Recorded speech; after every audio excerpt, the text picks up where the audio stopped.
Olá pessoal, tudo bem? Aqui quem fala é o professor Daniel Cardo Costa e eu vou usar esse espaço aqui para poder proferir as nossas aulas desse semestre.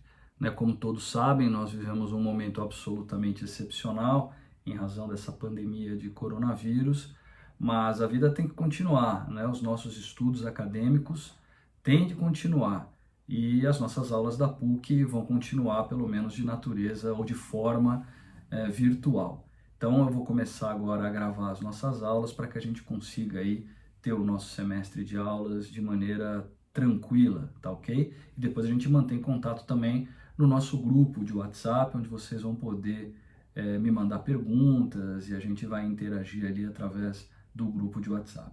Bom, nesse momento eu quero gravar uma aula para vocês sobre parte geral de títulos de crédito, comercial 2, parte geral de títulos de crédito. Bom, primeira coisa que a gente tem que saber, pessoal, é o que é um título de crédito. Qual é a definição legal para título de crédito? E aí nós vamos lá para o artigo 887 do Código Civil e vamos encontrar uma definição que foi inspirada no conceito trazido pelo Cesare Vivante, um comercialista italiano bastante influente, bastante famoso, é uma literatura clássica de direito comercial. Bom, o que diz o artigo 887, encampando aí este conceito do Cesare Vivante? O título de crédito, documento necessário ao exercício do direito literal e autônomo nele contido, somente produz efeito quando preencha os requisitos da lei. Bom, deste conceito, a gente já destaca as principais características dos títulos de crédito. O título de crédito é um documento, nós vamos ver isso, uma característica essencial, é um documento necessário ao exercício de um direito literal e autônomo. Então, literalidade, autonomia, o aspecto documental são todos elementos essenciais para a definição do conceito de título de crédito. Bom, muito bem. Então agora nós já sabemos um conceito, O que é esse título de crédito? Ele é um documento necessário para o exercício de um direito literal e autônomo que ele contém. Mas espera lá, eu preciso saber ainda qual é a vantagem de eu ter um título de crédito. Porque existem outros documentos que também representam uma obrigação.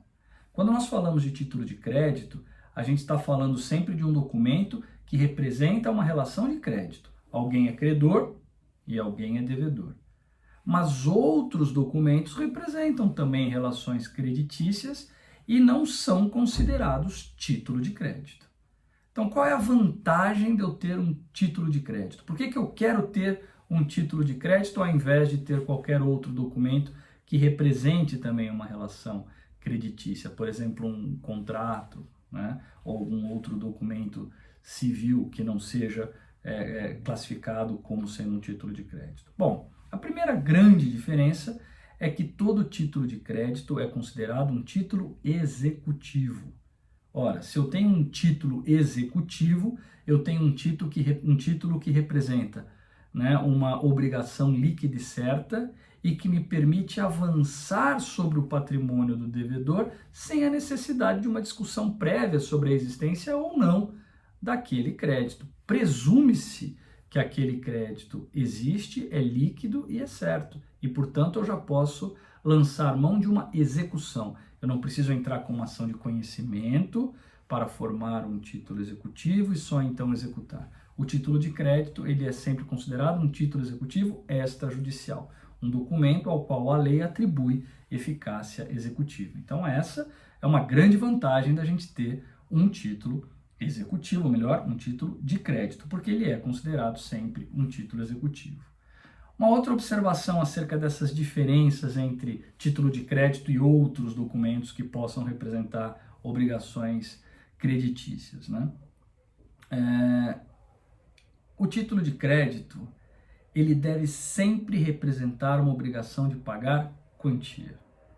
Embora outros documentos possam representar obrigações de outras naturezas, por exemplo, obrigação de fazer, obrigação de dar, os títulos de crédito são sempre títulos que representam obrigações de pagar quantia em dinheiro, tá? Então, para que eu tenha um título de crédito, tem que ser dessa forma. Ele não pode representar qualquer outra obrigação, né?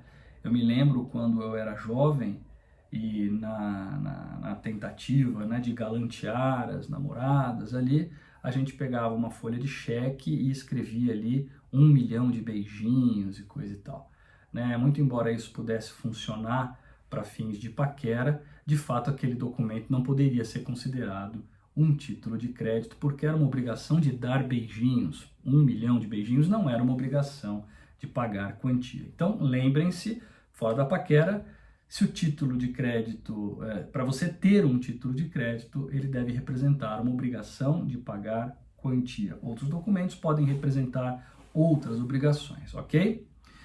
Uma terceira diferença, né, e a grande vantagem de se ter um título de crédito, uma outra grande vantagem, é que o título de crédito ele possui negociabilidade, ele circula, ele é feito para isso, né? O título de crédito ele pode ser descontado, operações de desconto, ele pode ser endossado.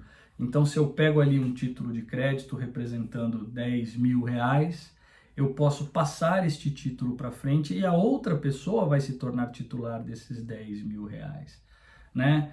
Se esse título de crédito tem vencimento para daqui a 30 dias, mas eu preciso do dinheiro agora, eu posso chegar lá no banco, né, e pedir ao banco que faça uma operação de desconto. Ele vai pegar este título, eu vou passar este título para ele, ele vai me pagar apenas parte do valor do título e no vencimento ele vai cobrar aquele que é o devedor, né, do título de crédito pelo valor integral. E a diferença entre o que ele me pagou e o que ele vai receber é a remuneração do banco, né? Então essa é uma operação bastante comum no comércio, né, no direito comercial, e ela só é possível porque os títulos de crédito têm circulabilidade, eles têm negociabilidade, eles podem circular. Aliás, quando a gente fala em títulos de crédito, é importante a gente lembrar de onde veio, né, quando surgiram os títulos de crédito. E essa história ela remonta lá ao final da Idade Média.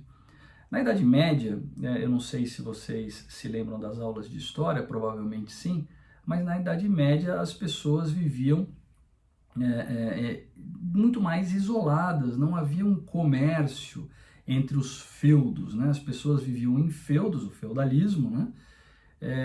E não havia uma atividade comercial muito intensa, não havia trocas, né? As pessoas moravam basicamente em feudos, havia alguns burgos, algumas cidades, mas sem um comércio muito intenso. No final da Idade Média, começo da Idade Moderna, naquela transição, o comércio começou a florescer, né? As transações comerciais, as trocas começaram a se intensificar e as pessoas elas viajavam de um burgo até outro carregando dinheiro, né? Carregando dinheiro para poder fazer essas trocas, essas compras, né? Esses negócios. E naquela época era muito perigoso você atravessar um período, né, um trecho muito grande, carregando uma quantidade de dinheiro. Você poderia ser assaltado nesse meio do caminho, poderia perder o seu dinheiro nesse meio de caminho. Então veja que nós não evoluímos muito nesse aspecto da Idade Média até agora. Hoje também é perigoso você sair com uma mala de dinheiro, uma sacola de dinheiro pela rua, né? Muito provavelmente você vai acabar sendo assaltado antes de chegar ao seu destino. Então, evidentemente, eles tentaram elaborar ali uma solução para esse problema. E qual foi a solução? Ora, vamos fazer o seguinte, nós temos aqui uma banca neste burgo, eu vou entregar o meu dinheiro para este comerciante aqui nesta banca e ele vai me dar um documento representativo deste valor. Eu deixei 10 mil dinheiros ali com ele e ele me dá um documento escrito 10 mil dinheiros. Eu vou viajar com esse documento, né, e não com o dinheiro. E quando eu chegar lá na outra cidade, no outro burgo, eu vou a um correspondente daquele comerciante, naquela banca, e apresento aquele documento. E lá, então, eu retiro o dinheiro equivalente àquele documento, né? Me lembro que, estudando falência e recuperação de empresas, que é a minha especialidade, a minha atuação profissional, sou juiz da primeira vara de falências e recuperações judiciais, eu me deparei com essa história ao estudar a origem da palavra bancarrota, né, que é falência em italiano. Bancarrota, banca quebrada, tem origem nessa história. Se eu chegasse lá com aquele documento no comerciante correspondente, na banca deste comerciante, e este documento não tivesse lastro, ou seja, se este comerciante não tivesse o dinheiro suficiente para me dar, representado por aquele documento, eu poderia então quebrar a banca dele. Bancarrota, banca quebrada, e isso representava então o fim da atividade comercial dele, daí a origem histórica da palavra falência. Então vejam que falência e títulos de crédito, elas têm uma intersecção nessa fase da história, né? Então os títulos de crédito surgiram como uma forma de facilitar